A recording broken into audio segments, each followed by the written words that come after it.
Ya uma e uda. Neamoteda. Eyadu. What's going on, family? So, a whole lot of everything.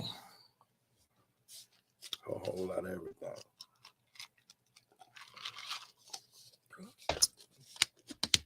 I'm gonna give y'all a minute to do what y'all do. And give me a minute to do what I do. And we're gonna meet somewhere in the middle.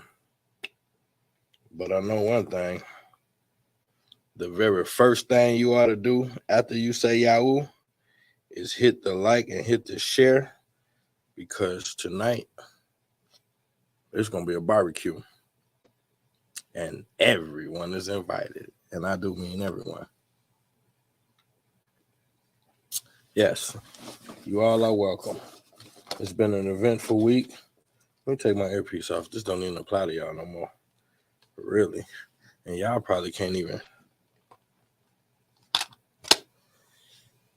Let me see something. Let me turn the Bluetooth off. I'm probably messing up the whole joint. Yeah, that gotta come off. So yeah, there we go. Now, Yahoo Uma. Peace, my queen. Peace, Miss Franklin. Let's it's gonna be a good one tonight. I got a lot of do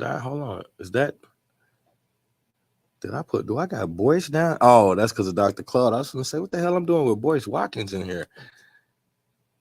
I used to listen to Boyce a lot though. In the middle, I ain't gonna say in the beginning, but in the middle of my development, because it's, even though it's like, well, I don't know. I say this. Part of me believe Boyce one of them. I see him standing in his little Masonic stance, and I see little certain stuff he do. So I believe Boyce one of them. But he says the right things.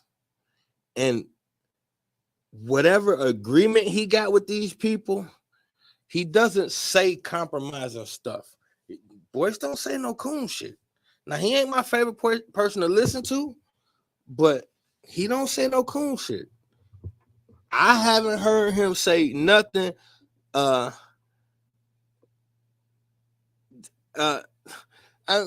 certain shit he do is kind of like, but he don't say no coon shit. That's a plus right now. It's so much coonery, it's ridiculous. And then some people do it and not even understanding that that's what they're doing. And like, what they say, shit'll get off the pot. Our ancestors used to tell us shit'll get off the pot. And it's like, we want to talk about this moment of when this, what we call this black greatness and this black royalty is going to come out, and we talk about it and we speak about it and we predict it, but we're not, but our thought process doesn't align with what come out of our mouth. So like, I asked this a question the other night, and it's a fairly simple question, but it got extremely complicated. And we have a lot of mixed messages. Like, if I hear people say all the time that, like I know Christmas ain't real, I just do it for the kids bullshit. Like, when are we gonna grow out of this token ass mentality of where I know this ain't right, but I'm doing it just because of whatever justification you come up with. Like, black folks all over the place will all tell you they don't trust this country and this American system. And these are the same people that tell you If we really want to make a difference, we're gonna have to get out there and vote and stop complaining. Wait. See. That's where it becomes a weird space. See, I always play it as if let's just say I was someone coming from a different country trying to align with the brothers and sisters, and I needed to know the right way to be. And then you tell me, yeah, we can't trust this system. You know, these people mean us no good. Okay, check. Then around election time, you telling me like, now it's gonna be important that we get out there and vote.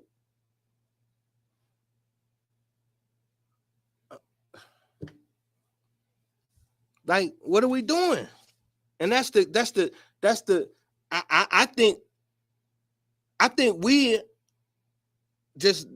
we just don't want to admit we confused. Like, pride is in the way. And it's crazy because you can't have a control system that you could vote in. Like we say that, like just think about this. Just think about this.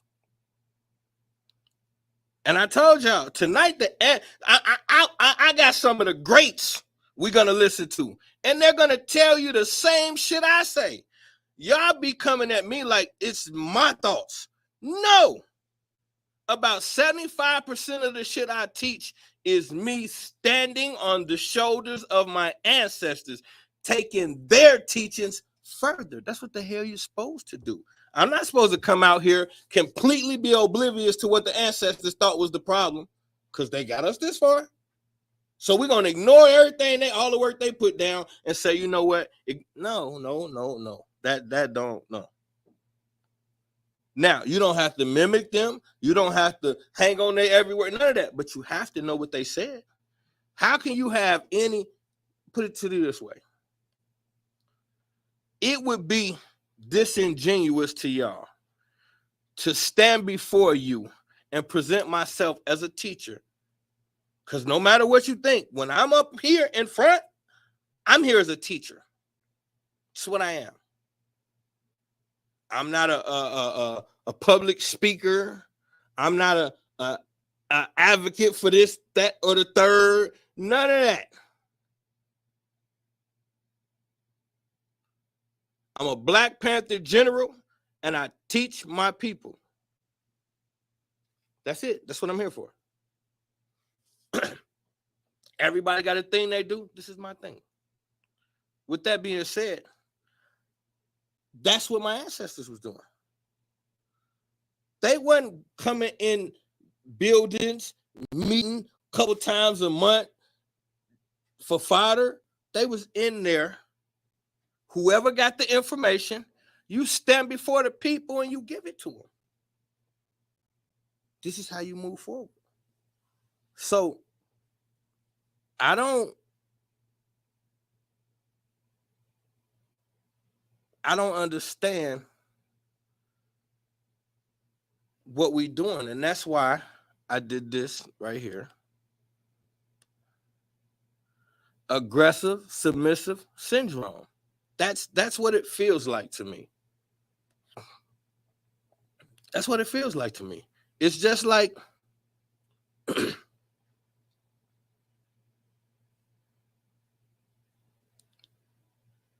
you could go to, if you go talk to 10 Black people right now, just randomly, and ask them, is hip hop poison for us? You won't get half of them to say yes. To ask, is the current state of hip hop poison for Black people? You can't get 10 Black people to agree on that unless you handpick them. But if you randomly do it, it won't happen. That's like no one Mr. Nice Guy. That's slow.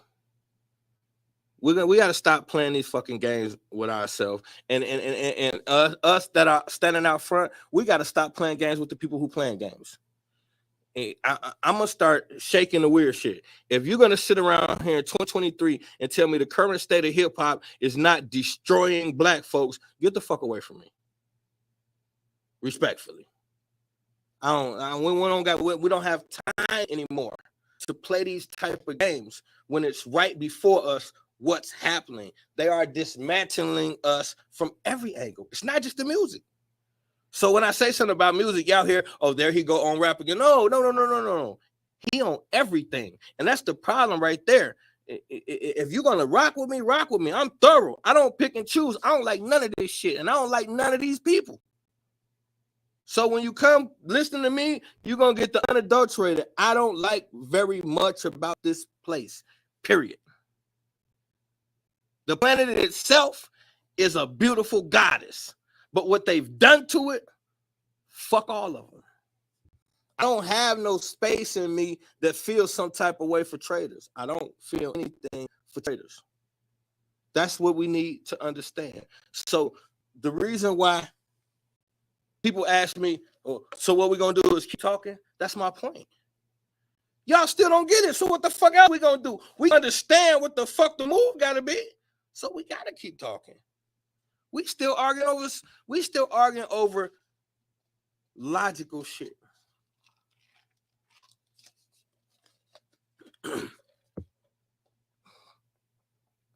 If at this point in the game,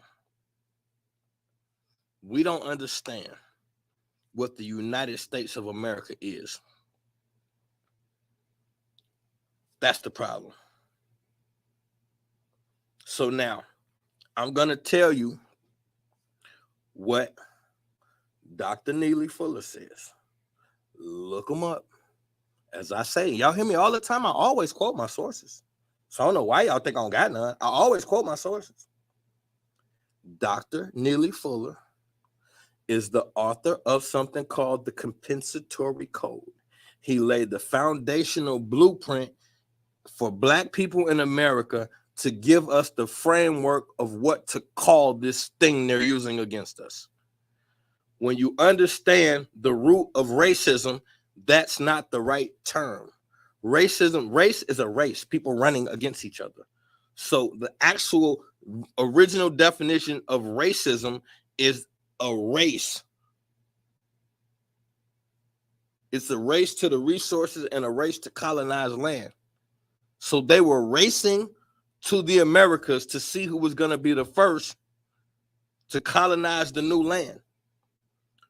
They were racing to see who was going to be the first out of all the races on the planet to actually colonize the gods and goddesses of this planet. Only of this planet. Don't take it no further and try to say we connected it to the God. No. We don't play them games over here. Y'all play all kind of word games, so you think I don't. I'm very particular with my speech. God is God, period. That's nothing to talk about. But if everything comes from God and there's no separation, then that means melanated man and woman are the God and goddesses of this planet. That's a simple thing. Y'all brag about it all the time. Okay, so walk with it. Now, if we can agree that we are under a system, then we have to identify the system. See, y'all be in a hurry to go nowhere fast. So we don't need to talk about this. We just need to, okay, we'll keep going and do what the last people did. Thought they had it figured out and they ain't here no more. It took them thousands of years to put this together in a space that they could hold it. You think we're going to come up with a foolproof plan overnight? No. So we start with the basics and we stay with the basics until we master them. Jack of all trades, master of none. That's what we want to be. We want to feel like we could do this, we could do this, we could do that, and still watch the revolution. No, you either fight or you're not. And if you're not, that's fine. Get the fuck out the way and stop pretending you are with all of these side plans that always lead to more money in your pocket. That's all y'all care about. Y'all think money is is what's going to win the revolution.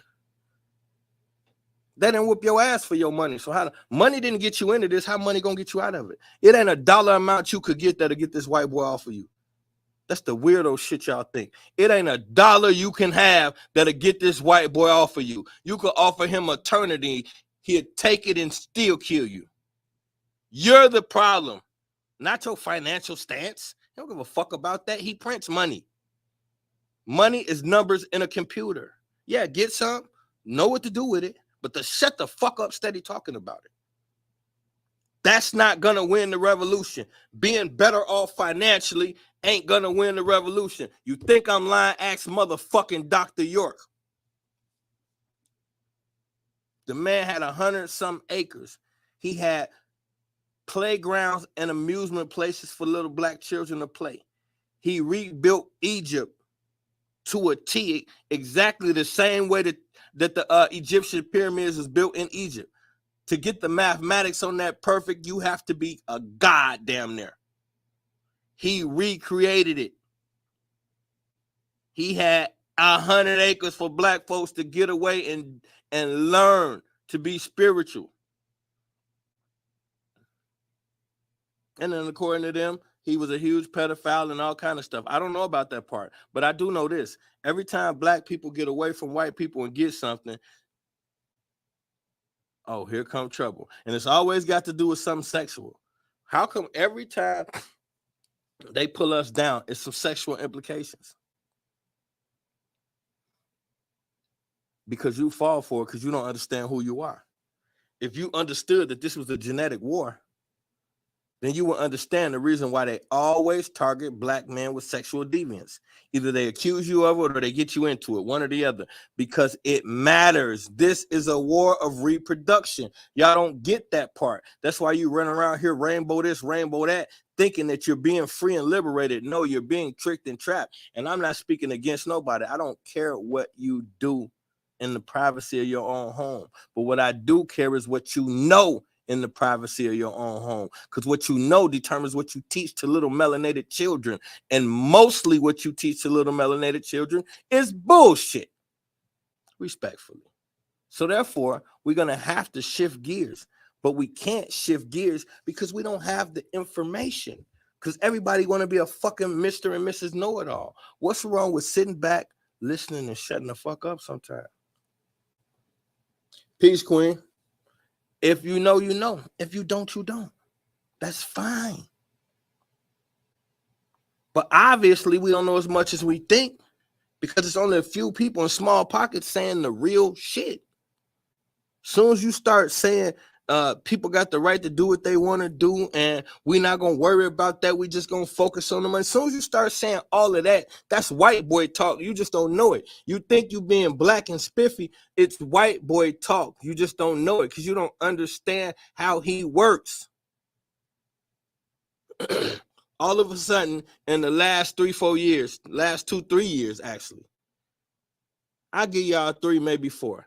Everybody black all of a sudden is extremely interested in the stock market. Now you got all of these black financial channels and all these black people telling you how to get money, blah, blah, blah, blah, blah. And y'all think somehow that information just surfaced. We don't understand the game. How is it that just in the last 3-4 years, the internet became flooded with black people that want to talk to you about stocks and shit like that? Why? Why did it just become a thing? Why wasn't it popular 15, 20 years ago? Now, am I saying black people wasn't in the stocks back then? No, I wouldn't say such a thing. Why did it just become popular again amongst young black people and all that? Why? Why? See, this is the thing. If you don't understand what you're a part of, then you don't understand how to combat it.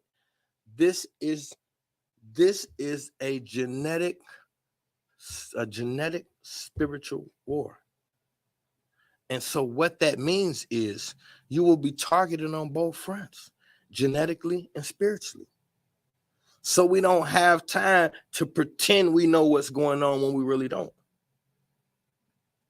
So now you can easily see the attack is on the youth and on sexuality. Why? Lately, all we've been complaining about is how we are divided on how we feel about the LGBTQ, and we're starting to feel like that's targeting our children. So now we got to watch our children. This is all you hear going back and forth. So then I ask you, whose ideal was it to have to watch this? Where did this LGBTQ thing come from? So when we find out the same guy that put up the money for Black Lives Matter is the same guy that put up the money for the LGBTQ movement, and then you see the merging of the LGBTQ and Black Lives Matter 2 years later after the birth of it, you see the foundation was homosexual and transgender, all women, no black energy, no black masculine energy. And then that movement merged. So what happened? And then what they do? They took the black woman, made her the face, say she stole all the money, and they pulled it apart.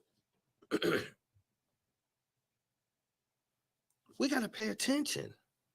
This is a mechanism. It's not about complaining. It's about how do we become proactive when we don't understand what's going on.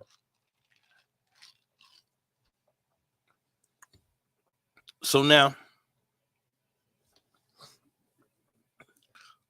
yeah, hit the like, hit the share if you haven't. Let's cook. So now, once we decide what we're dealing with, a plan of action becomes more logical. We just spinning our wheels, throwing shit in the air. There is no, okay, let's do it this way. This was not designed for you to be anything more than what you are right now, currently. Right now, we are predominantly, I take that back, a partially corrupted, confused race of people. And the only thing we could think about now is, okay, we just got to learn how to play their game better. And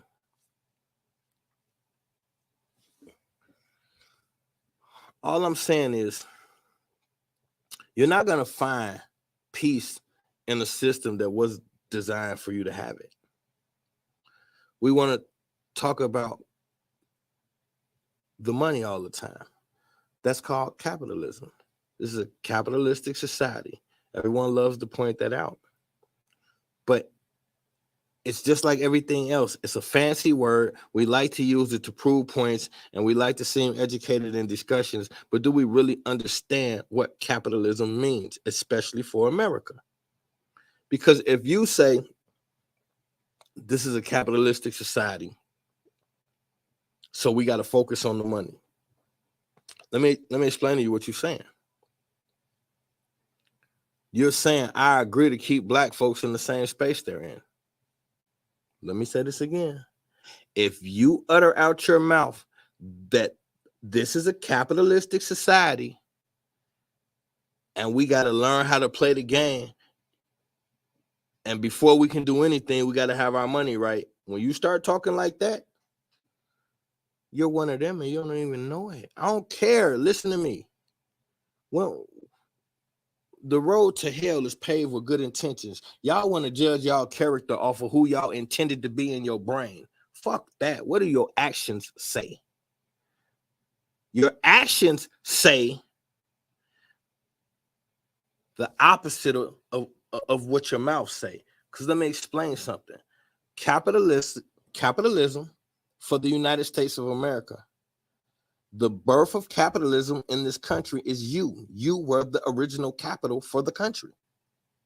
So if you're okay with capitalism, you understand capitalism can only exist in one paradigm. There has to be an upper class and there has to be a lower class. There has to be a bottom of the barrel. You cannot have capitalism because the strong have to feed off the weak. So the way that the big money guys stay big money is to keep the little guys feeding them with no aspirations to be bigger. Well, I changed that back. With all aspirations to be bigger, but you can never get but so big because it's a design construct. So if you're okay with capitalism, then you understand that for the United States of America, that means black people must stay at the bottom. Y'all keep looking at it through the lens of individual accomplishments. Y'all got this list of people that y'all know that did good, and you consider none of that shit is fodder. You're not getting ruled by individuals. You're getting ruled over by a collective. So they were smart enough to know that they had to come together, whether they agreed or not, to stand on your ass. And your solution is, we'll never be able to come together, so we just got to do our own thing. Well, if the people in power had a thought that, we'd be back by now. You see how that works? We just think things, but we don't really think things. Capitalism means for United States. The definition for capitalism in the United States means black people stay at the bottom. You have to have a lower class to feed on. Who else is it going to be? You're the only people that have no protection. Everybody else, before they let that happen, they'll come get their people. Before you look, let me show you something. Before you could ever look on camera in the United States of America and see a bunch of Hispanic people doing what they show you black people doing on the news, it'll be war over here. Other races is not about to allow it to happen. You don't have any representation because you don't understand what you need to represent. Because you're too busy trying to get money and just focus on that. Well, all the leaders sold us out because they was trying to focus on getting money. So what's the difference between them and you? Oh, let me guess. You're going to be the one to get money and do right. Yeah, that's what they all say. Now, I'm by no means telling you not to have capital because you have to feed your family. You have to take care of your business and whatever else you got going on. And shit. A body with arms need legs too. So all movements need finance, and you need to be able to generate finance. I get that part. But take that out the front lens of the microscope and just understand that that's a necessary tool. That can't be the primary focus. The primary focus has got to be the internal structure.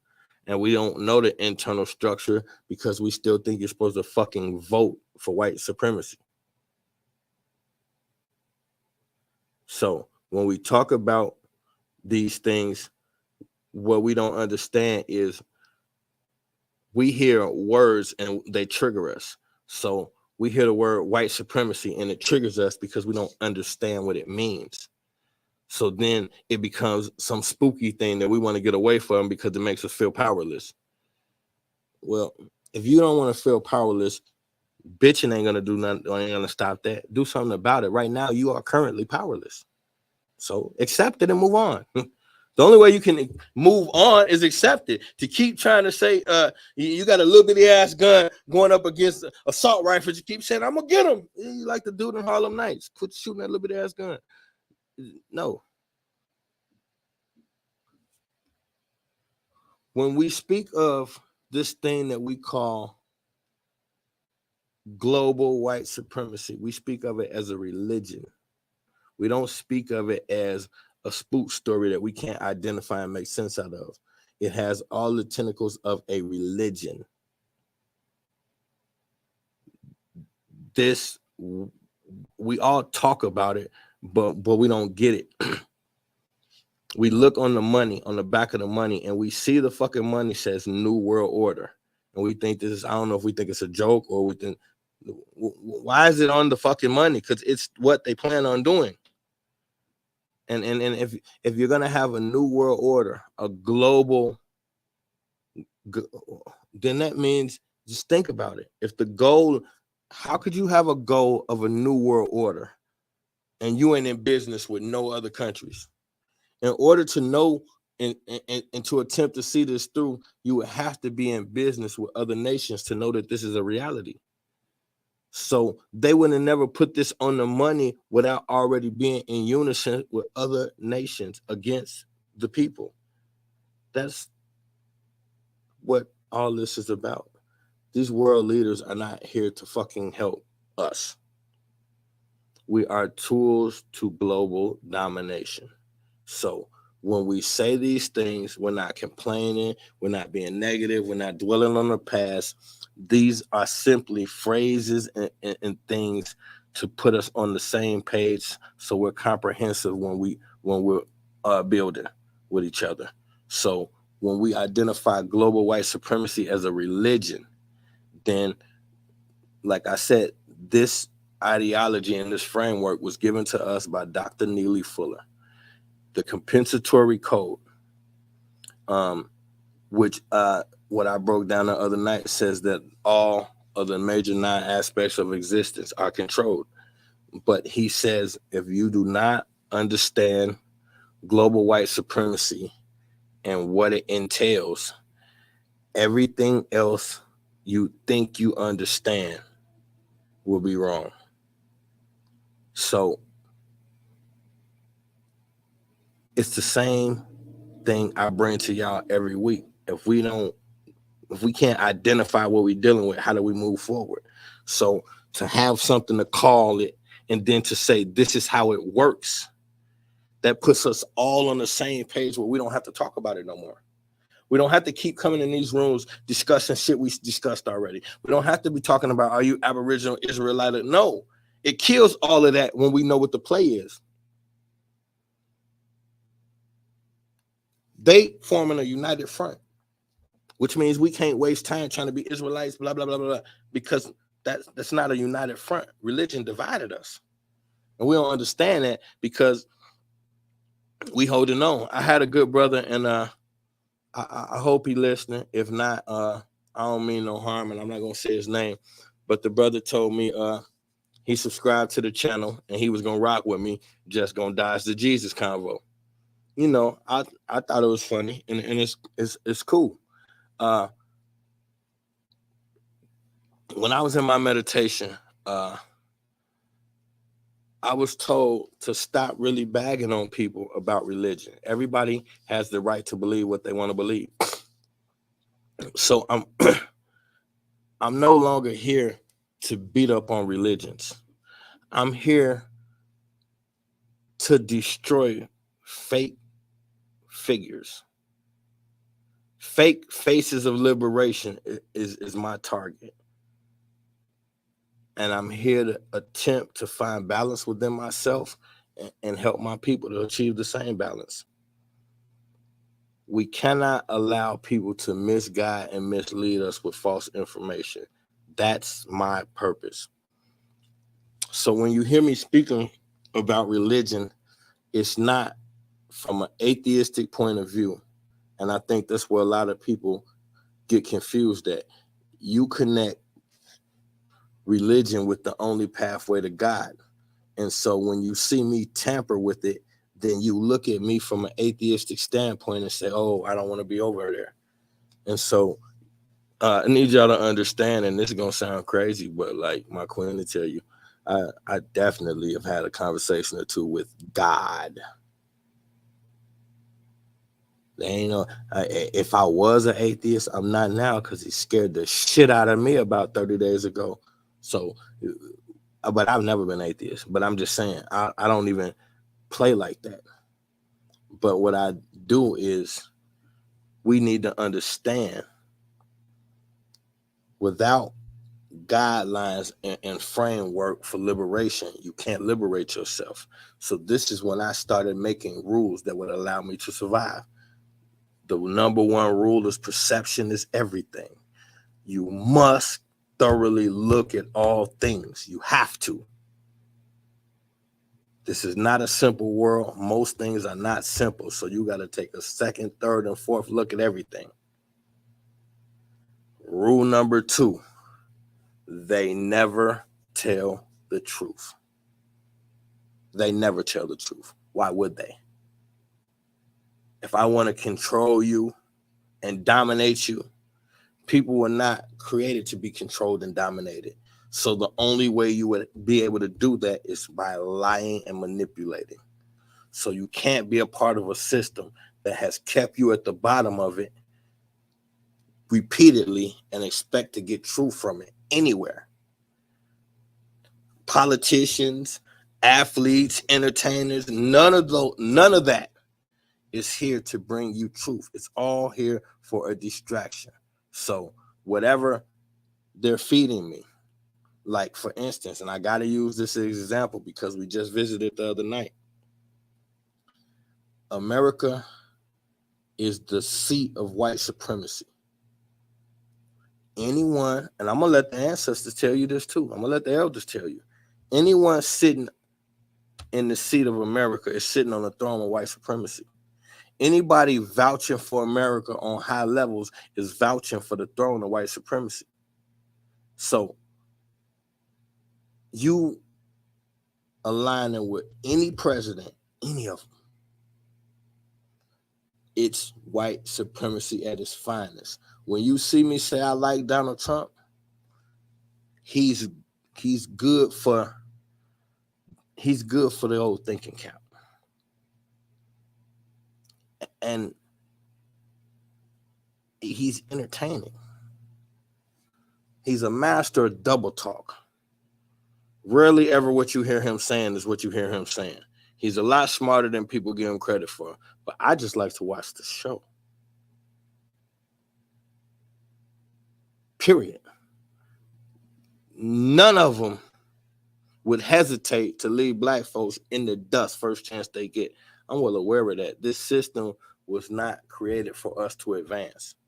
So why would we look around, see certain things and say, yeah, we're going to be able to what? You're going to be able to money your way out of a system of slavery? Good luck. So we're going to let's kick it off with we're going to kick it off with I told y'all we're going to deal with the ancestors tonight. I want to kick it off. I got so much heat for y'all. I think I want to do Dr. Clark first. So let's see. Let me get the headphones ready. When you ask who are the leaders of black people, what's the truth? Yes. All of the leaders of black. Okay, hold on. I apologize. That's not Dr. Clark. This is Dr. Neely Fuller and Amos Wilson. So two extremely enormous freedom fighters for black people. They've been around for decades. Their words been around for decades. Nobody is challenging them, or they never got caught with no fraudulent, misguided, and misleading the people. None of that. These brothers during their time period was the most thorough brothers out there spitting what they were spitting. So all I brought y'all was headliners tonight. Now, what we call leaders are spokespersons. I am a spokesperson. What is a black spokesperson? A person who speaks. In other words, here's a mic, here's a podium, I walk around up here, and I stand here, and I speak. I don't produce anything. The clothes that I'm wearing and whatnot, they have a source. You know where it is. Okay? So I'm just a spokesperson. And there are a lot of people who wear the tag of leader just because they are speaking. You see them on TV all the time. They are spokespersons. What's the requirement of a leader? First of all, you got to be able to protect your followers. I don't know of any black person on earth that can do that. Now, when I say protect your followers, I mean from the white supremacists. That's the only time you're a black leader. That a black person who is my leader, I get in trouble, I get on the phone. All I should have is that leader's phone number and say, hey, look, maximum leader, I'm down here on La Brea and I'm in trouble with the white folks. Tell me where you are again, and I tell him. He says, okay, don't worry about a thing, I'll take care of it. And they will know it when they hear that I'm on my way. Now see, now you got a leader. Now I'm talking about, and they mean it. I mean, you know, and when they hear he's coming, I mean, they, you know, they turn you loose and take off running. Now you got a leader. Other than that, you just got a spokesperson. You just got a person that come there and, you know, and speak for you. And the racists will say, well, I don't know. I don't know whether we let him go or not. What do you think, Dale? See, no, that's not leadership. Leadership is when you got the muscle. Otherwise, you're just talking. Now, somebody might say, by that analogy, Jesus was not a leader. Well, Jesus, according to what everybody told me, had the best leadership in the world. And that was God. Okay? So you can't argue against that one, the creator of the universe. But see, I don't see no black person that is supposed to have that kind of muscle. Not even enough muscle to get white people, you know, to back off. I mean, where they can't question it. See, there's no negotiating. See, because the white supremacists don't negotiate. They don't have to negotiate. They just say, hey, move. Like I just want to say this about, you know, gangs and all like that. That's something I try to impart to young and old gang leaders. I say, now, you're supposed to be a gang leader. You ain't even got a good medic. Right. One of your guys gets shot, you got to call for public service. Now, what kind of leadership is that? You're supposed to be the baddest dude out here. All right? Not only that, they come and bulldoze your grandmother's house. And you said it was your turf. And there's some white guy out there sitting on a caterpillar, you know, bulldozing your grandmother's house and eating a sandwich while he's doing it. He ain't even got a gun. And this is your turf. Now, see, when you're a real gang leader, you go out there and tell all them 500 construction workers, you all be out of here by noon. And by the way, leave your equipment. It's mine, because it's on my land. Yeah, see how that flies. Those leaders then who seek it, who... So now, let's think about that. I'm going to keep on going back to the other night because it's important that we be thorough. Now, let's think about that in the reference to the Obama discussion we was having.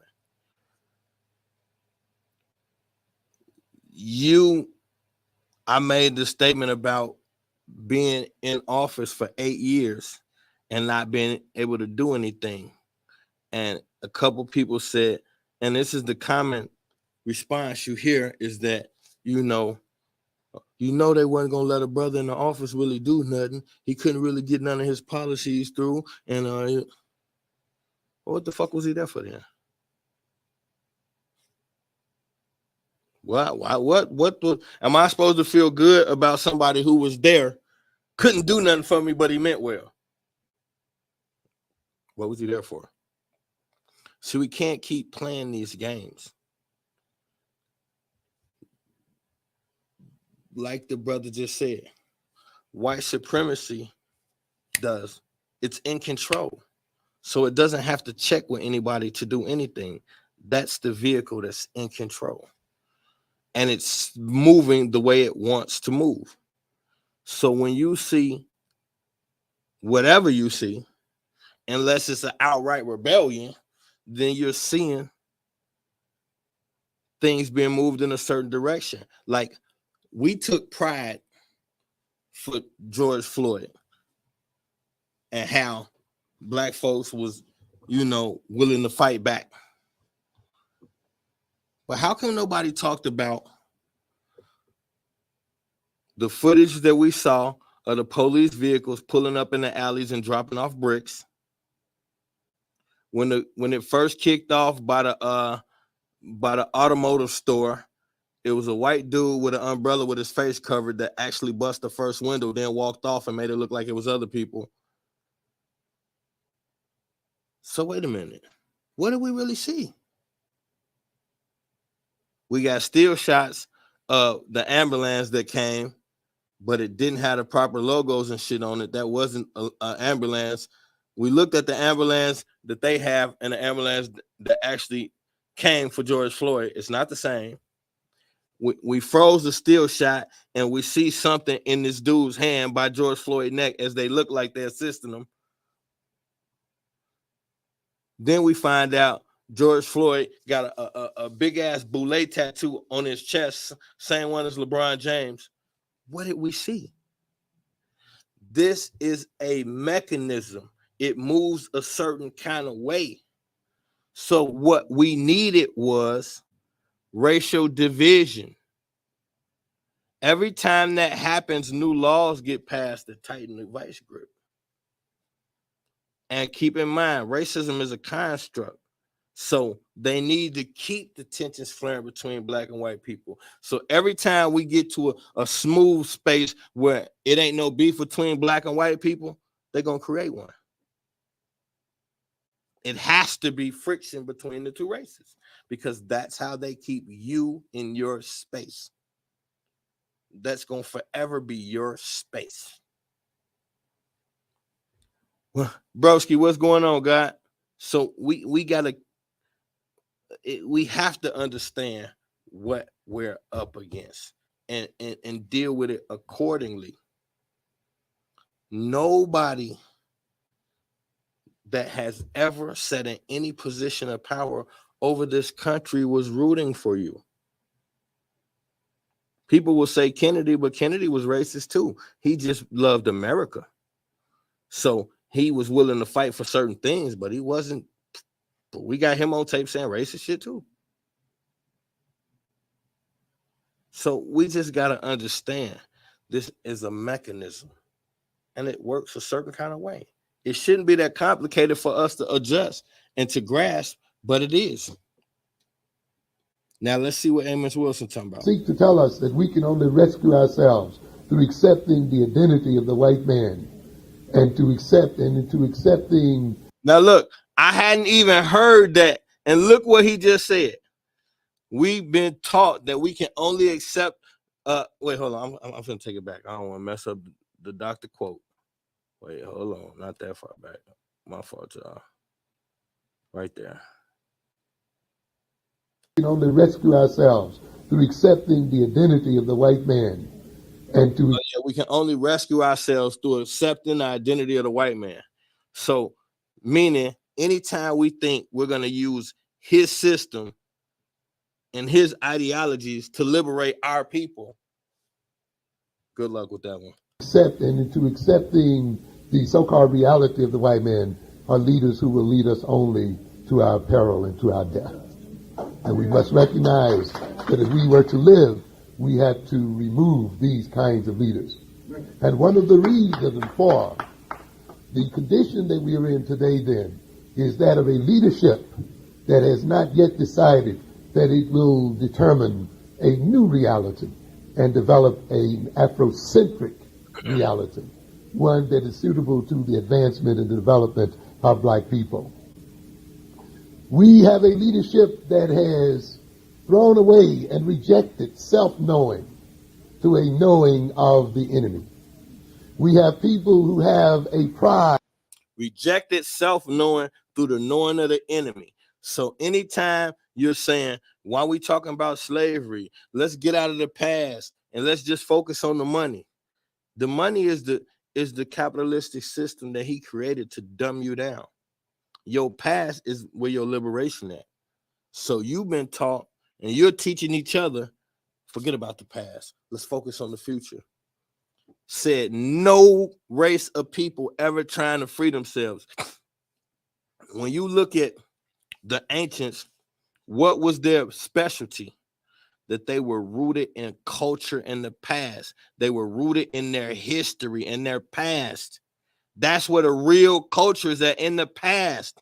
So anybody telling you to get out of the past is not trying to liberate you.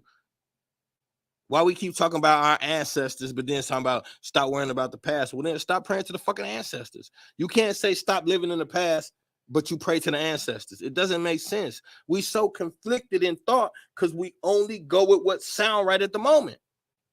We will let other people talk us right in or right out of some logical shit. And I've seen it happen a lot recently. People sit around and just listen. And after, when you're a listener and you just intaking all of this different information, at some point it could get a little bit confusing and conflicting, and next thing you know, you got all kind of bullshit inside your brain. You have to be able to study. That's the problem. We don't want to study. We just want to listen to other people and let those people formulate our thoughts. Not even me. That's why I always give y'all sources. I give you sources. I give you different avenues. My YouTube channel, my Patreon. It's different spaces where you can go and get additional information. And I give you sources. And I'm open to anybody who rock with me. All y'all to inbox me, asking me for information about this, that, what you think about this, all of that shit. So it ain't no reason why we shouldn't know certain shit right now. Now we're gonna get off of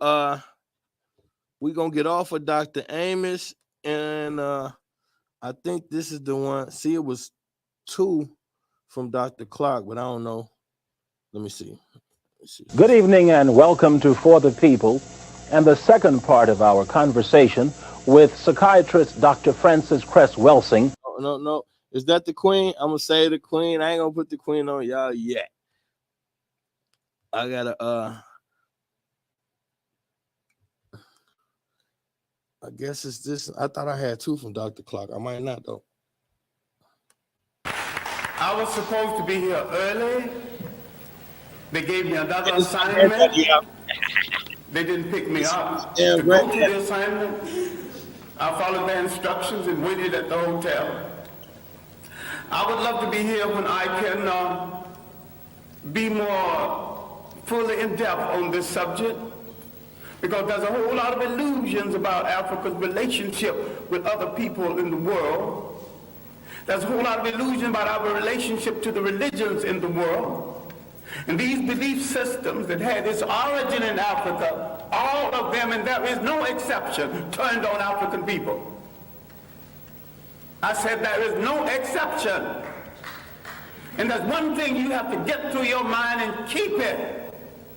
Nothing that ever came from the European mind was meant to do anything but facilitate European domination of the world. And I said there's no exception. Okay, let's stop right there. First of all, let's put some context to this. If you don't know who that was that you was just listening to, that's probably one of the greatest historians, definitely in the last 100 years, but dare I say, but he might be one of the greatest historians we ever had. That man know history. He dig and dig and dig. So I don't, and no speaker that I'm gonna present to y'all do I agree with everything they say. That's not what they're here for. Take the meat, spit out the bones. So some things I disagree with, but his overall body of work has helped me tremendously, and I trust him on a lot of levels.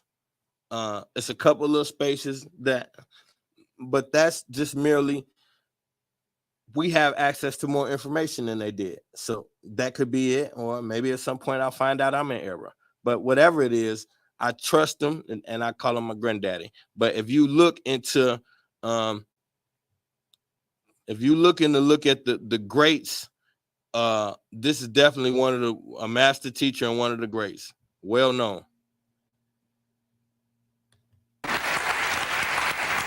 Everything that was brought into this continent, everything, every idea, and we got to hear this part again. Everything that was brought in. Right. And there's one thing you have to get through your mind and keep it. Nothing that ever came from the European mind was meant to do anything but facilitate European domination of the world. And I said there's no exception.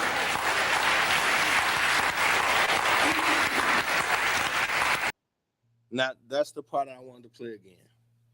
Nothing that has ever came out of the European mind was created for any other purpose than to dominate. So you're dealing with a mentality, and you have to, this is not just, this is what I believe. This is somebody who studies the European, you study the history, you study the conquest, you study the partnerships, and you can just look at historically every one they ever did business with, they conquered or stabbed in the back. They do not share power. That's why when y'all be talking about this country about to do this and this country about to do that, None of these countries are in charge of anything. They all do what they're told. So whatever you're seeing something that's orchestrated, even if it appears like one it's Putin or no. All of these people are told what to do. If there's, put it to you this way, if there is someone trying to dominate the world, and we all will repeat New World Order, but then we don't believe it. If there is such a thing, how could it survive if Putin really had power? If any of these people really had power, this whole New World Order thing would be a waste of time. I was watching something yesterday. Said the Rothschilds are worth either 500 or 600 trillion. That's over half of the world's wealth. The world. So you think people with 500 trillion give a fuck about Stalin? 500 trillion. Nothing on this planet happens unless it goes through the Rothschilds. Period. Because they are bloodline. This is all bloodline. Everything that was brought into this continent, everything, every idea, every so-called religion was meant to dominate and to control. The Arabs had no illusions about it. The Europeans had no illusions about it. You were the ones with the illusions. And yet every element that went into the making of every major religion in the world started in Africa. Why is it that you are so naive? You let people redress something that you invented, sell it back to you, and enslave you through it.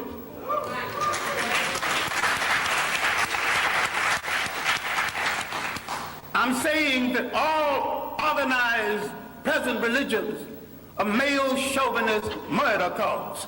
And I say there is no exception. Why I wanted to be here earlier, I wanted to deal with our relationship with the people of the world and the fact that we created peaceful nations that had no word for jail because no one had ever gone to one. No word for old people's home because no one ever threw away grandma and grandpa. No word for orphanage. We did all of this, and over half of human civilization was over before we knew that a European was in the world. Before he wore a shoe or lived in a house that had a window. Now, Africa has always and still is the prize for the whole world. We as a people have always been the world's richest people, culturally rich, mineral rich.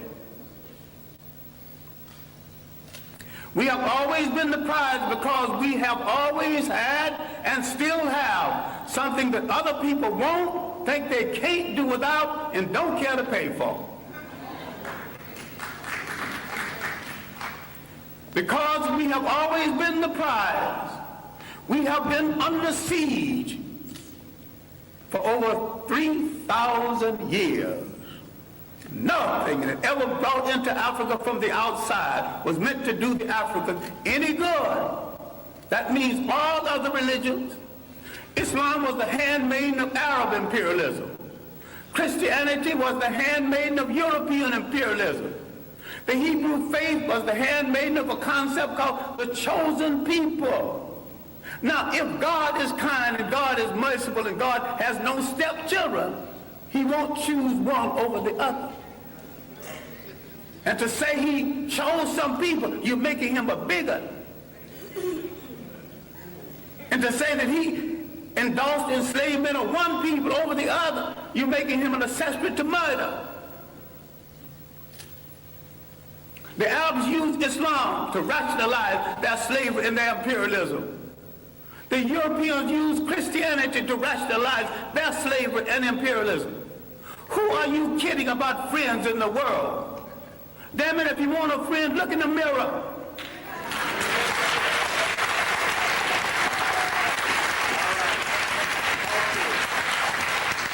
There's 1 billion African people on the face of this earth. Why are you buying third-rate junk from third-rate people thinking you can't make it? Why don't you at least make a safety pin to hold your child's diaper together? Teach. Who has programmed your mind into thinking you can't make a car? The first man that made a car that had never seen one previously.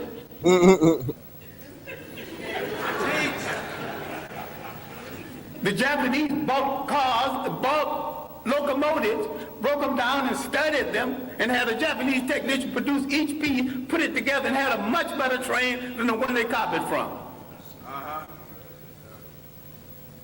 All knowledge in the world belongs to everybody in the world. Yes. Who has programmed our mind in assuming that we cannot run a nation and run it well? The main thing imperialism did, slavery and imperialism, that they removed African people from the respectful commentary of history. And they tell them something they are still telling them, and all of the organized religions are guilty of this. I favor none of it because Africa didn't need any of it. I'm saying that African belief systems, properly understood, is 10 times better than Judaism, Christianity, and Islam. And better for the African. Now you might have some romance with one of these religions. I have no romance with any of them. I have a romance with reality and truth. And the chips can fall where they may after I tell it. Grandpa said, I got a romance with reality and truth. And the chips can fall wherever the hell they want after I tell it. Care nothing about y'all getting mad. I'm here, listen.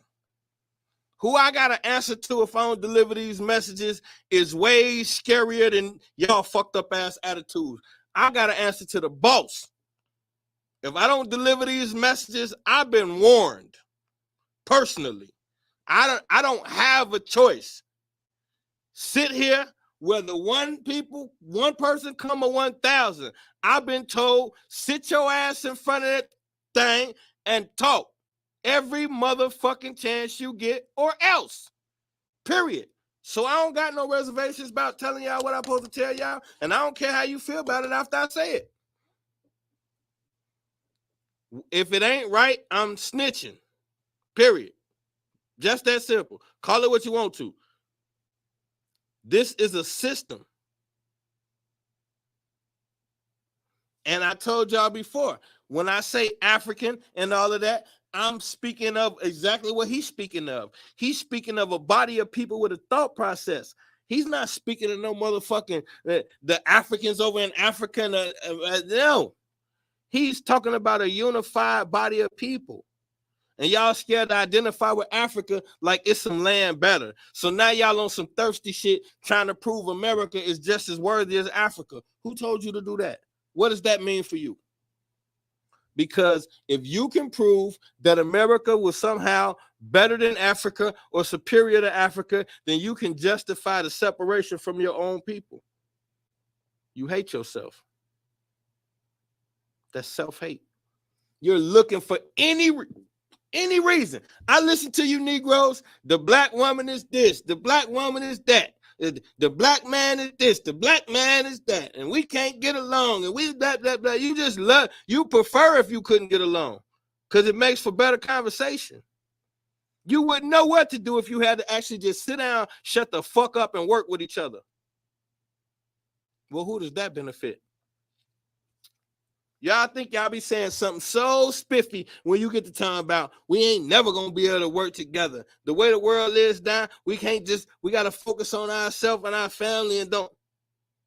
Who the fuck benefits from black folks saying fuck Africa, fuck working together, we'll never be able to get along, just worry about ourselves? Who benefits from that? Probably the same people that fed y'all that dumbass story that the reason why you slaves and ain't got shit is because you pissed off God and 400 years you're going to be punished, and now the 400 years over with and they still strangling you niggas. Listen, man. My grandpa said, y'all heard what the fuck he said. Make no reservations about it. The easiest thing in the world for you to find is a problem. The second easiest thing in the world for you to find is a problem with your own kind. Because you well aware of what you can get away with your own kind. So you know the white boy gonna dust your ass off if he smell anything. So you terrified. You'll condemn me for saying what I say. But you terrified to say anything. So I say Michelle Obama's a man. Oh, no. So fucking what? You terrified to say anything that goes against the public norm. Me, I volunteer to be the sacrificial lamb regularly. Fuck them.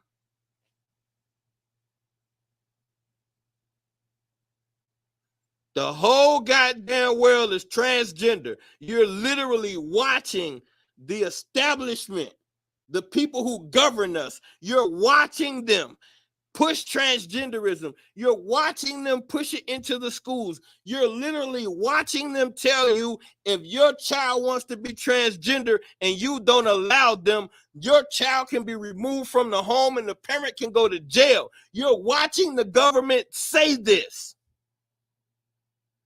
But they wouldn't dare have one in the White House. The fuck is wrong with you people? Are you fucking kidding me? Why wouldn't they? How about this? She ain't the first one. They've been having transgenders in the White House damn near since it's been the White House. That's who the fuck they are. Get over it. Do you honestly think if this world wasn't ran by transgender and homosexuals, that it would be coming everywhere? Use your fucking brain. You complain about seeing it everywhere, but you're confused about the source. It's coming directly from the fucking White House. Or they wouldn't be so okay with it. The problem is, anytime you're required to step out on a limb and go against the masses, your ass get nervous. You're afraid of what your peers gonna call you crazy. Welcome to my world. Everybody think I'm fucking crazy, except for probably my wives. No, my wives definitely think I'm crazy.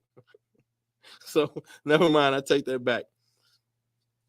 We gotta really get with the fucking program here. We're not gonna have forever. These doors ain't gonna stay open. These opportunities where we can sit here, speak freely. Nazi Germany used to hang you for what I'm doing right now, but y'all don't give a fuck. People literally used to have to meet a firing squad or get hung for the shit that I say. And y'all got the nerve to think I'm going to waste time trying to make up some shit for y'all? I don't got time to do that.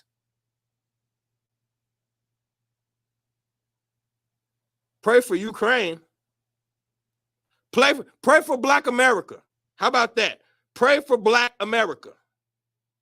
That's what we're worried about. We're worried about Black America.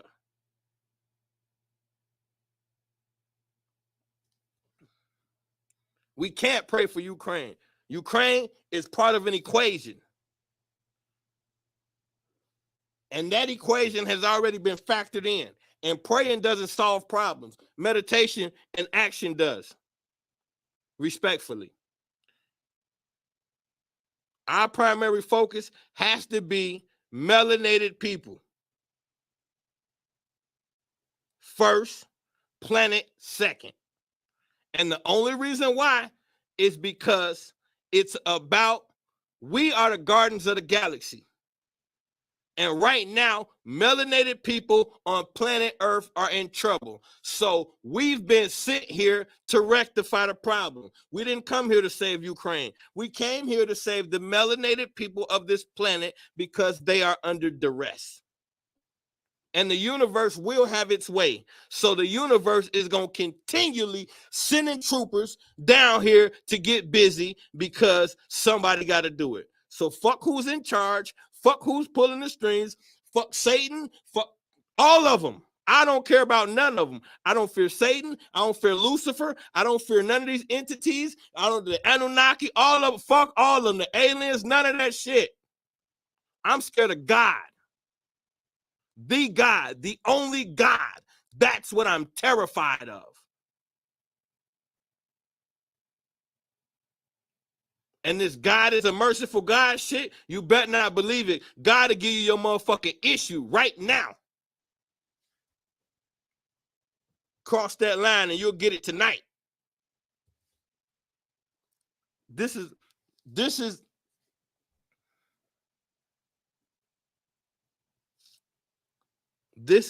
a thing going on of astronomical proportions. This is not no simple fix. I keep telling y'all, when you get paid from your job, nobody hands you fucking money. They take the digits under your name and they adjust your numbers. No one gives you fucking money. You know why? Because it's not real. It's a system of slavery. That's the purpose of it. It's not so you can get rich by rims and get big booty chicks at parties. That's not what you're here for. It's all tools. Use them accordingly. You're at school right now. Which instruments are you going to use to get through the class today? That's where the fuck we at with this thing. Everything else y'all entertaining is shoots and ladders, shits and giggles, reindeer games. You're fucking playing with yourself. This is war. You're scared to say that because it's a committing moment. The moment you utter out your mouth, the general was right, we at war. From that day forward, your ass got to do something and you know it. It's easier to sit around and point the fingers at me and tell me I ain't doing right. Well, get off your ass and do anything, and maybe I'll follow you. But y'all move too slow, and I got to move every day in that direction. So therefore, I can't wait to follow anybody. We're running out of time. And in the larger scheme of things, time doesn't even exist. But we're not taking advantage of the moment, should I say. Now, out of everybody that we've listened to, this happens to be, how should I do this? No, I can't give y'all him yet. Let's listen to the Queen Mother. We're gonna listen to the Queen Mother first. Now, this is who I was suggesting for all you queens. All of the queens must go get Dr. Frances Cress Welsing. She is a genius, one of the most brilliant minds, man, woman, or child we've ever seen on this planet. And they took her out. On white racism. Now, in different parts of the country, when I go around and speak, I will ask, white people, do you want your children to be colored? Do you want your grandchildren to be colored? Do you want your great-grandchildren? Do you want your great-great-grandchildren to be colored? And they say no. So I say, well, if you don't want that to happen, you have to be engaging in certain specific behaviors. Do you see? So that that issue about genetic annihilation does not occur. And this is what we experience, do you see, as black people, as non-white. And they should be engaged in what activities? Excuse me? They should be engaged in what?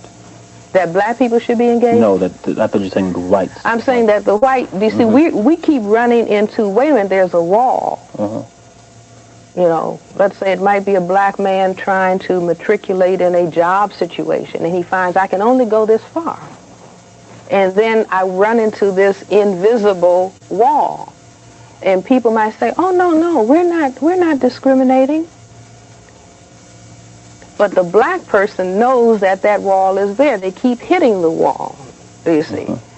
Or they're eliminated, or it's just like looking, you know, how we're looking at the Supreme Court decisions that have recently come about. Do you see? Oh, wow, they're now going back to the old way of doing things. The door opened a little bit, and now the door has to slam back, do you see? And we feel that pressure. And this is what we say, well, racism is going on, do you see? But the white response would say, oh, nothing is happening. Now, if more African Americans and Africans around the world were to begin to look at white supremacy in the manner that you have outlined, what would it mean in terms of how we respond to white supremacy as opposed to, quote, that traditional? Well, that's why we have this chessboard here. All right. Because I say that the dynamic, the behavioral dynamic of white supremacy is analogous to a chess game. We haven't looked at it in that way before. See, we've looked at it, everybody hold hands, ring around the rosy, we're all in this together, and found that, wait a minute, that's not what's happening. That if we understand the game of chess, where you have a white side of the chessboard and you have a black side of the chessboard, when people sit down to play chess, because I'm not talking about hating white people, I am talking about analyzing the behavior, but I'm not talking about hating them. I'm not talking about destroying white people. But I am talking about understanding this so-called game of chess. Now, if we look further at the chess game, that in the game of chess for the last 100 years, the game has been played where white always moves first. So that the white side of the chessboard is playing offense, defense. The black side of the chessboard has to play defense, offense. So I say that that's a perfect analogy to white supremacy. White supremacy has to move against non-white people for the purpose of white genetic survival, do you see? And also the game of chess is about checkmating the king. Do you see? With white moving offensively and then defensively, that means that the real issue in the game of chess is about the white king checkmating the black king. And I say that that is perfectly analogous to racism, white supremacy, because the primary thrust of the attack of racism, white supremacy, it's against all black people or all non-white people, but it is most specifically against the black male, because it is the black male who can cause white genetic annihilation. Do you see? And so the game of chess is about the white king checkmating the black king. And so I say that if we begin to say, oh, it's like the game of chess. You see, and black people say, oh, we didn't understand that. Oh, now we can play, because it's just a matter of tactics and strategy. And I go further, you know, to look at the chessboard as though each of these columns, each of the vertical columns on the chessboard, we really need 9. And if we looked at it, one column represents. So now, I tell y'all, boy, that sister right there, something else. She be breaking down these games. She break down pool, basketball. Woo! That's why I told you, Queens, y'all gotta check out the ISIS papers. It's on YouTube. Watch it. If you gotta watch it in sections, it's a couple hours. So what? Watch that. It's so empowering. Especially now. People talking about Michelle Obama being something for little black girls to aspire to be. I wish you would. You want to teach your little black girl how to be a powerful black woman? You got 2 things you could do and you can't lose.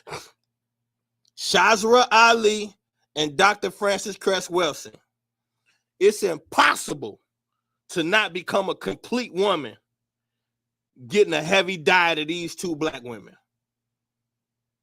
And neither one of them are masculine black women. They are extremely feminine, but they own their shit. And they understand the plight of the black man and the black woman. They understand the division. They understand the tactics. They understand what we up against. And they break it down from a masculine and feminine perspective. That's who I'm going to show my little black girl, who I'm not going to show her no fucking Michelle Obama. For what? Even as a token victory, you're teaching them the wrong thing. Saying you're teaching them to aspire to be what? At the top of white supremacy? That's not what my daughter, had I been conscious when I was raising her, it would have been a completely different thing I'm pushing. I would have never been riding around with my kids listening to rap music and having them aspire to be certain people. Hell fucking no. All of these people are taking good seats in the house of white supremacy. So I'm not trying to teach I'm not trying to look at no actors and actresses and say, look at they made it. Y'all look at these people and use them as tokens of who made it. Oprah and LeBron, all of these people are fucking sellouts. I'm not promoting none of them. I don't think any of them are what you should aspire to be. Nobody that's in front of us. But when this sister broke down the chessboard, now you have to understand, this is the most strategic game ever created. And when you look at the basis of the game, white always goes first. That's why if you play at my house, black go first. Ask anybody to play with me, black go first.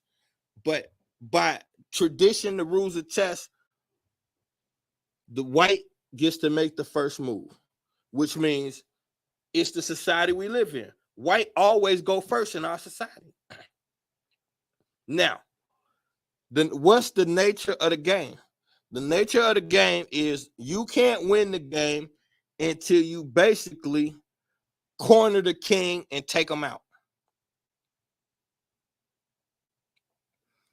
What are we looking at? White versus black, and white go first. So what does that mean in retrospect? That means soon as you put the pieces on the board, the white mission is to capture the black king. So soon as the game starts, the white understands the only way I can win is to capture the black king.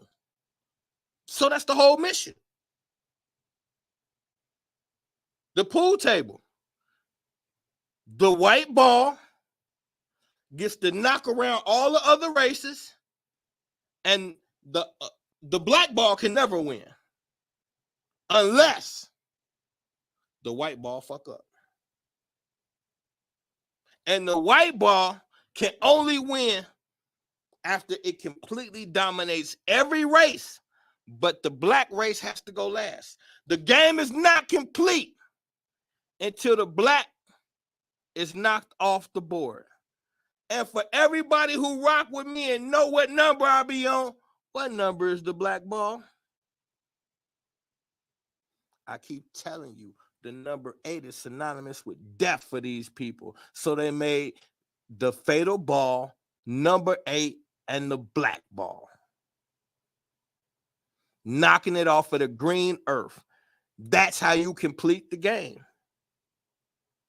And they're so serious about dominating you. If we fall before you, we don't even want the victory. We want your ass off the game. That's how we win. If we leave and you still here, they understand that.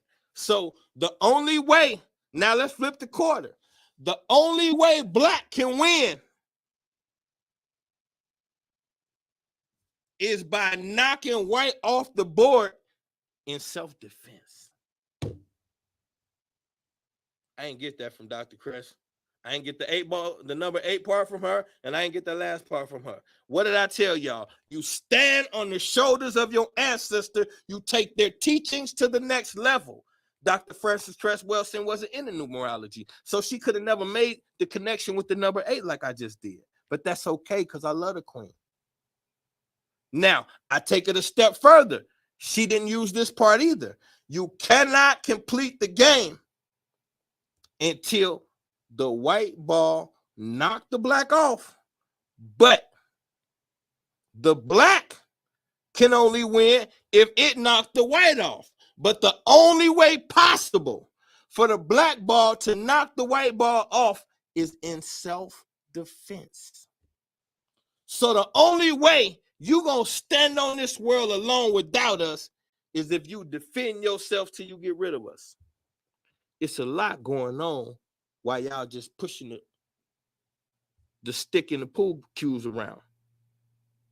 And what's holding everything in place before it gets so deep. You got a green flat earth, and what's holding every race in place? The little triangle thing. Y'all call it a rack. It's really called the Trinity. So the Trinity is holding everything in place. And the white man stands outside of the Trinity, ready to attack. And his goal is to dominate every race on the planet and save his nemesis for last. And then me and you gonna go mano a mano until I knock your black ass off and claim victory. And let me guess. Either you think I made all that up, I'm winging it, or they ain't that smart. Which one? They never tell the truth. Why is that so hard to believe? Nothing invested in telling your slave the truth unless the truth benefits you more. Now, let's see. Who is this? First hours of the new year in 2009, just weeks before Barack Obama was to be inaugurated as the next president, shots rang out in Oakland, California. You know what? I'm not even finna go there. Yeah, y'all, please hit the like, please hit the share. That was a whole little thing on the inadequacy of Barack Obama, but I don't got time, nor do I care right now. It was something in there I wanted y'all to hear, but it's not really relevant. So now we about to go. Now, this is my personal favorite, Dr. Phil Valentine. Now, I'm not even finna, he's gonna talk a little bit about religion, but he's in the,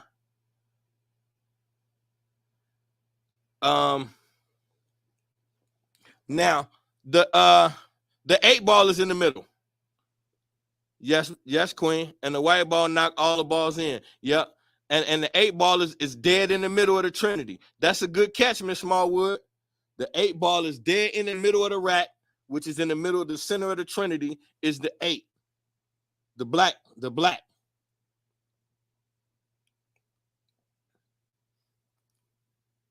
And then so it could be said that the entire event is a hunting down of the black ball, eliminating everybody else hunting down the black ball. It's a lot of ways to spin it, but that's a good catch right there. So now this is Dr. Phil Valentine, and his thing is metaphysics, the way that the universe works and everything in it. For a simple way to put it. No, wait, that's the religion one. Let's do this one first, I think. I have a advanced hypnotherapy excellent. degree since 1992. I received it from the Hypnodyne Foundation here in Florida. And I've been dealing with hypnotic techniques real quiet, but for the benefit of people. I call it biopsychic analysis this time. I coined my own way of doing what we call analysis. They would call it, doctors would call it, did you go and get yourself a analysis, or, I forgot what they call that, where they look you over and tell you, what's wrong with you, prognosis, all of those. I went by I had to go back into the 90s and into my information. I used, during the time I was practicing, or at least learning the techniques of hypnotherapies under the Erickson techniques. I dealt with what was actually the government's definition of hypnotherapy or hypnosis. It says the bypass of the critical factor. One thing I want to point out. Once again, I stand on the shoulders of my ancestors. Now, he ain't come to rah-rah and argue with nobody, but read what the doctor's shirt say. And keep in mind, this man been teaching for 40 years, and he at the top of the scholarship thing. Like, he always been at the top. Y'all can go back. You can go back and look this man up, and you're going to see tapes from the early 80s. Projector. His first teachers I was watching, he got the projector out, putting slides on the projector still. He been around for a long time. And he got a great one for the queens called Wounded Womb. That y'all could dig into that's real deep. That is the critical mind and thinking, essentially, that blocks and defends you against what you can discern as good or bad. And then the other part too to that is the establishment of acceptable selective thinking. The establishment of acceptable selective thinking, which means that you have to place a seed into the subconscious mind while bypassing the conscious mind. And not making that part of the subconscious mind feel, because the subconscious mind is unconditional. It doesn't care about good or bad. It just takes in information, and based upon the influence of that information and the repetition of that information, then the subconscious mind now feeds that consistently back to the conscious mind. Okay. So what to me hypnosis is bypassing and subverting the protective layers that the conscious mind puts into place in order to defend a person's what we call comfort zone. Okay, very interesting. So you bypass the conscious mind. So I hear about hypnosis, and I hear about people saying that the best time to practice hypnosis, some people say it's right before sleep. Because you're in a very suggestive state. Could you talk to me about that time before sleep when we could do some reprogramming? Indeed, because the brain wants to shut down. The brain is doing everything it can to have the body. The body has exhausted itself of fuel. The brain essentially, especially during the daytime hours, the brain overworks itself in problem solving, going through its own thoughts and inventory, and having a problem with whatever it is it feels it has to have a problem to solve. The best people that would be hypnotized are people who go to bed with unsolved problems. They tend to be extremely suggestible because their mind is always looking for solutions. So you can place something in there that can subvert any kind of critical analysis of what it is that that person is actually trying their best to find an answer to. That's the part that leads to is an aspect of subconscious hypnotism called somnambulism. Somnambulism and cramp. You ever notice people who say that they've been that aliens visited them and they couldn't move? Is it infinite consciousness? Is it super consciousness? What would you describe that as, the subconscious mind, so we could get more comfortable with talking to it, I guess? Yeah, that's the meditative mind, we call it. That's the mind that is open and is the doorway and the threshold towards the God mind. In other words, it's the portal that we use between the superconscious mind. That's the wrong one. I'm sorry, y'all. Damn. Still caught in religious ideology. It's really hurting us, and it's really putting us back. Could you just elaborate on the effect? I know it's a degenerative effect. And what's going to happen if these people don't become in tune with higher consciousness or higher frequencies of consciousness? Well, there are those who come into the world and they've made their choices. Most of the people that are in the world today are young souls. So you can take advantage of them by giving them something to believe in. Most people want to be comfortable. They want to be safe. They want to be assured of security. They want to feel good about who they are. They want to be told that they're loved. They want to be given another place to be. In other words, what are you doing with yourself? Are you building your career? Well, religion is to build your soul's career.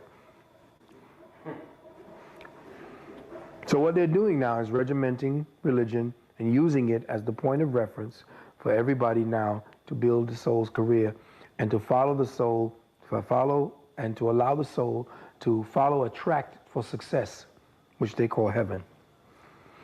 The problem with that is that there are some people within religion who, and the thing about it is it's so insidious, so well thought out. Remember, these bastards had 1900 years to perfect this shit.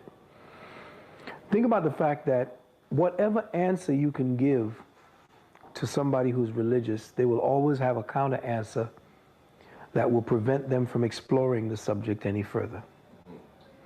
They are created in that manner so that those people who participate in religion feel that they have the power to answer you without any evidence of what they're answering. They don't need evidence. They have this ambiguous mental framework called faith. Faith is built up upon something that you know happened, and thus it says that it's the something of evidence not seen or crap. That sounds like Big Brother. That's a Big Brother programming if ever I heard it. If you have faith in something, that means it's been tried and true over and over again. I'll tell you what I have faith in. I have faith in the seasons. I know for a fact that if everything works all right on the planet, we'll have winter, summer, spring, and fall, even though we're not having any more. I have faith in the fact that there is an ability that when I see the clouds up above, 9 times out of 10 it's going to rain. I have faith in the fact that I can trust my senses when certain things show me that this is what's going to happen. But for Christ's sakes, I don't know no goddamn Jesus, and I don't know how it is somebody can now dispense with all of what they've been taught and all of what it is that they have been reared to believe is real. They can't say 1 and 1 is 3. Why? Because the evidence is there. So who is Jesus? Well, everybody told me who Jesus was. These people live in secondhand reality because they've been educated in that way. So what happened? The secondhand, remember I told you the secondhand structuring of consciousness by education predisposes the being to become comfortable with secondhand knowledge. Okay, that's important right there. And I thought about this when that young brother said that to me. Said he subscribed to the channel, but he just gonna duck up out when we get to the Jesus thing. And I need y'all to understand when I'm in that Jesus space, I'm not coming from a place of a lack of comprehension. So you have to study these things to formulate intelligent opinions. You cannot form opinions out of fear. Fear is a lower vibrational instinct. So it's a safety, it's a safeguard. But if your spirituality is based on being safe, that's not true spirituality. Spirituality has to have there has to be willingness and love involved in spirituality. You have to be connected with spirituality through the heart chakra. You know, you can't be in your lower self connecting to a spiritual plane. So when you understand that the Bible is a book to be interpreted, not read aloud. Most people never read it at all, let alone dissected it, because you're taught that you're not supposed to question it. So it's a conundrum, something that I have to give my entire existence to, but I can't question. But then those of us who take that chance and say, you know what, well, I'm gonna step and see what's over here. There's real information over here. So then you can get rid of the fear mongering. You'll understand that in its truest form, Jesus Christ. Christ is the important part. There was no Jesus. There was no J. There was only a letter I back then. So his name wouldn't have been Jesus, first of all. Second of all, what they're talking about, when you got Satan, Lucifer, Jesus, these are all aspects of man.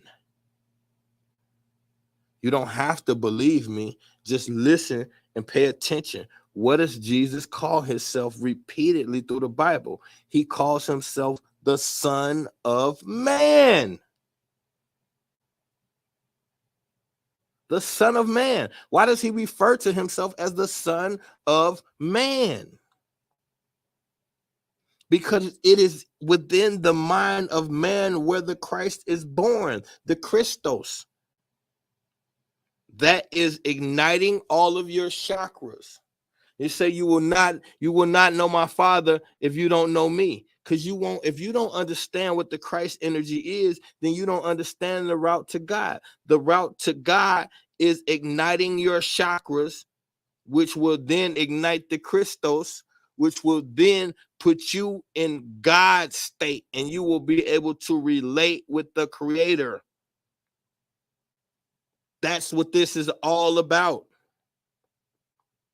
God is on a fact find. The real God, the one and only true God, is on a fact finding mission. Now, our ancestors teach that God is trying to get back to himself, and I used to teach that too. That's not true. God never wants to get back to himself, because that would be the end of all this. What God is doing is making sense out of the rubbish. That's what God is doing. God is self-analyzing. We are in, that's why it says that he put Adam to sleep and he hasn't woken him up yet, because that's why they call this the Matrix. This is God's dream state where he's working things out. You're a part of the process. Consider yourself privileged. Stop bitching and see where you fit in at. That's my advice to you.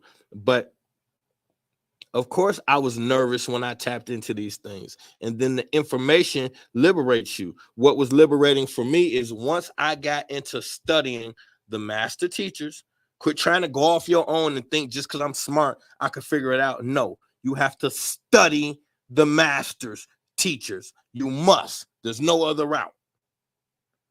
When you study them in those circles, believing that Jesus was a person is one of the most laughable things. It's like conscience elementary school. You're like a kindergartner in intellect if you still pushing the Jesus thing. It's nothing to do with us hating God. I'm talking about every black scholar for the last 50, 60 years, all unanimously agree the same thing. You think all of them is going to hell, or all of them was trying to mislead us? No.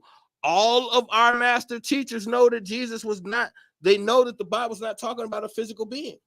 Now, was there such a character? Yes. His name wasn't Jesus. He didn't walk on water.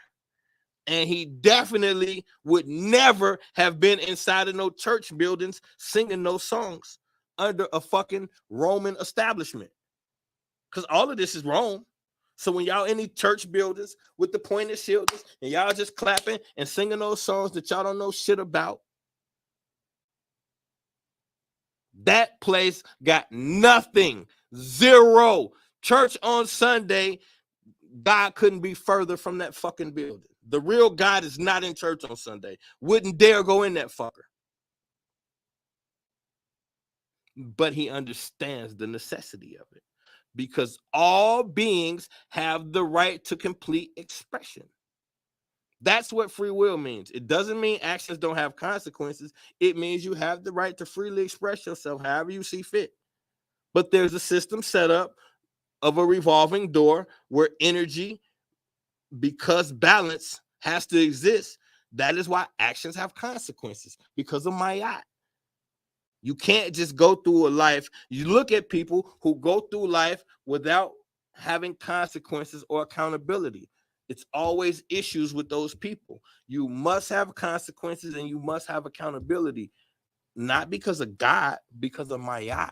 Balance. The system is about evolution and balance.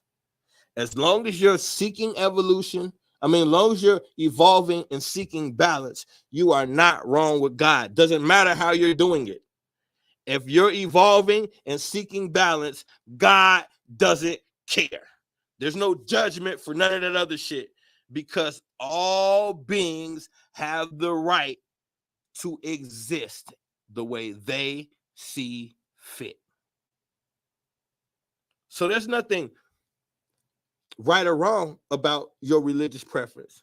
You have to look at the paradigm you in and decide what you want to do. Are you here to get involved with what's going on, or are you here for self? If you here for self, ignore us and go to church. And that's not right or wrong. This just is what it is. But if you understand that you're on a planet of war, so you're probably here to participate, then you could take a different stance. But all of these things are up to the individual. What our job is, what my job is, the reason why I'm showing y'all master teachers tonight, because I need y'all to understand I don't come off my own initiative. I stand on their shoulders. I spit their shit.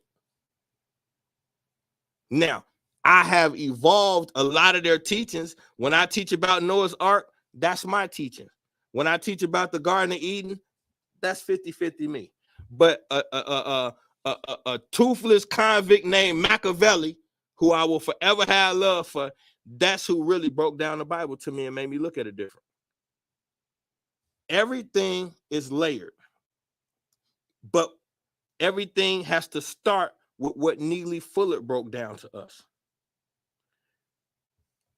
And we got to go back to that. In the fact that Okay? What's the requirement of a leader? First of all, you got to be able to protect your followers. Who are the leaders of black people? What's the truth? Yes. All of the leaders of black people are white. Now, what we call leaders are spokespersons. I am a spokesperson. What is a black spokesperson? A person who speaks.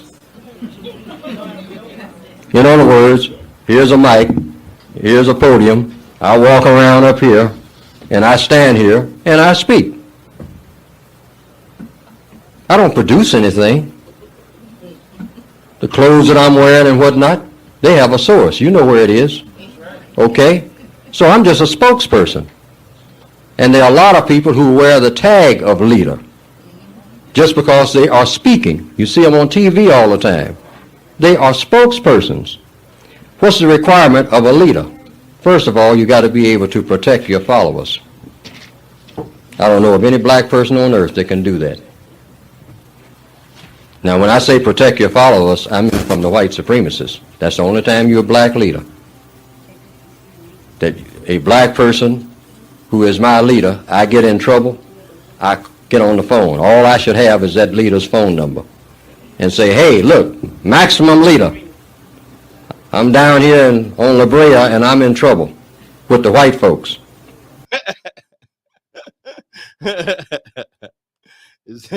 I'm down here and I'm in trouble with the white folks.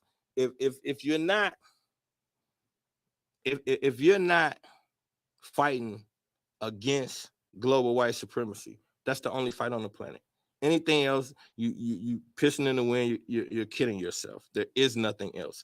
It's the religion, it's the thought process that governs this planet.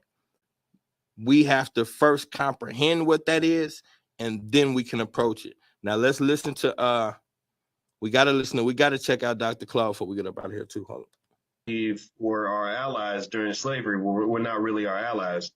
Do you think for a second, I know you don't because I know your intellect, do you think for a second that we could have maintained various forms of slavery and Jim Crow semi-slavery and subordination of black folk, exploiting of black folk for 465 years if you had that many allies? Where are the allies? Where are they? I've never in my life, and I'm pretty old now, and I've never seen a march. I never see white women, for instance, marching. Are those our allies? When do you have a white person march for the freedom of black folk? Give me a march. When do you see Indians coming off the reservation and marching to bring benefits to black folk? Free them. None of us have done it. Because you see, what the first thing the whites were told right before we even had the 1776 Revolutionary War was that the way we can hold that country is that if you get some kind of a relationship between black folk, between whites and Indians. Use them, because right now blacks going to rebel if you get them a chance against slavery. And so the first time in 1516, the first treaty in America between Indians and whites was a 1516 Indian treaty, which again, what whites told those Indians at that time was that rather than running through the woods, whooping and jumping up and down and shooting arrows and trying to hunt for a living, if you join us, help us and maintain slavery in this country, we will reward you. And instead of calling you savages, we'll start calling you civilized. Civilized means you're no longer you're not a savage any longer. We'll take that damn savage off of you and we'll leave it on the black folk. If you work along with us. They signed the damn treaty. And every Indian then was told, and if you sign this treaty for the Cherokee, Choctaw, Chickasaw, Creek, and Seminole Indians, we would call you all civilized. Now, that's why they got the 5 civilized tribes. Now, we be arguing all the time that black folks was here in America first. Okay. So you got white folks here, there's Native Americans here, and there's black folks here. Why did they choose to side with the Native Americans and go against us? Why didn't they try to side with us and go against the Native Americans? Both groups was here. And somehow they decided we're going to take these guys over here. Why?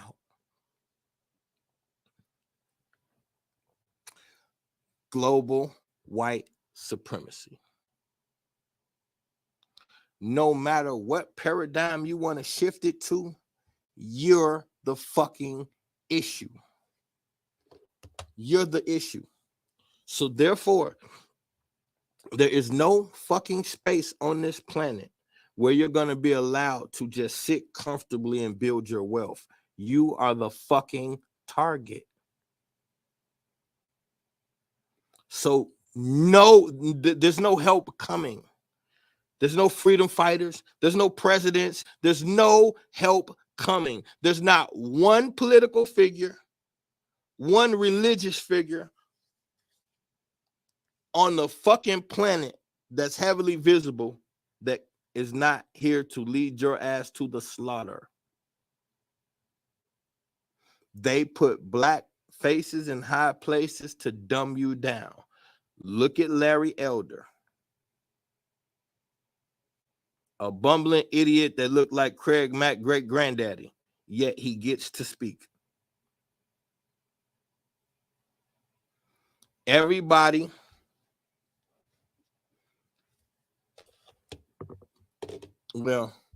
our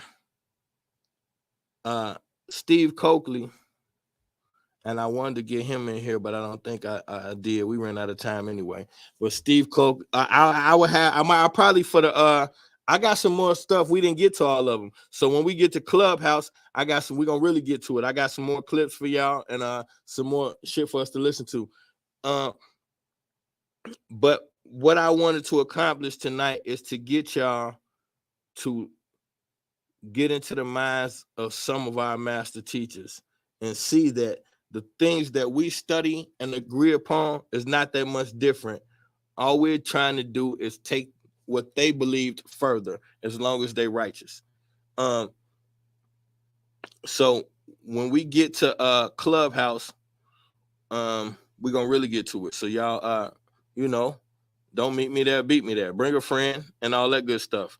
And we're going to really open this conversation up. I want to hear what y'all think and how y'all felt about, some of the teachers. And I got some more stuff. I definitely got some more stuff from Dr. Francis. I got some, I think I got one more from Dr. Anderson. I got like 3 or 4 more that we're going to cut into and really chop it up about, because we need to understand that, like, it's the only thing that's going to get us out of this situation is a combined thought process and a core understanding. When we talk about all the accomplishments of our ancestors, whether they was in the same city, state, or region or country, they had a core understanding. They understood that everything that they seen before them was put there for the demise of them. So we have to understand the system, move through it, but never commit to it's the system's ideologies that's going to get us to survive. Yeah, get some money, understand the relevance of it. But as we already discussed, capitalism has to have something to feed on. Since the birth of America, it has fed on you. And it has been very prosperous. Why would it change anything?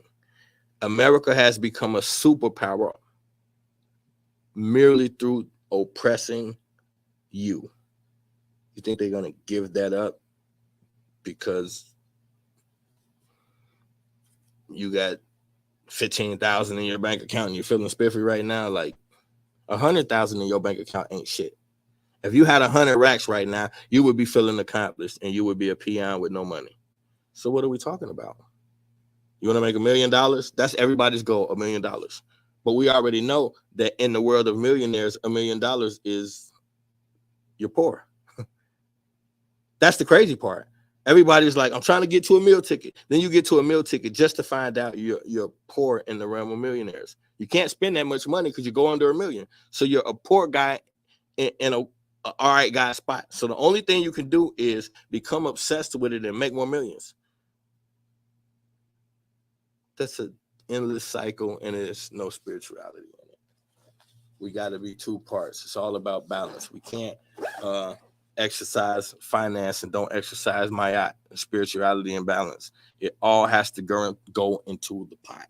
So with that being said, we on our way to Clubhouse, baby. Knowledge is the only real power, and information is the only real currency. But the application of both is the route to divinity. I love y'all. I'm gone.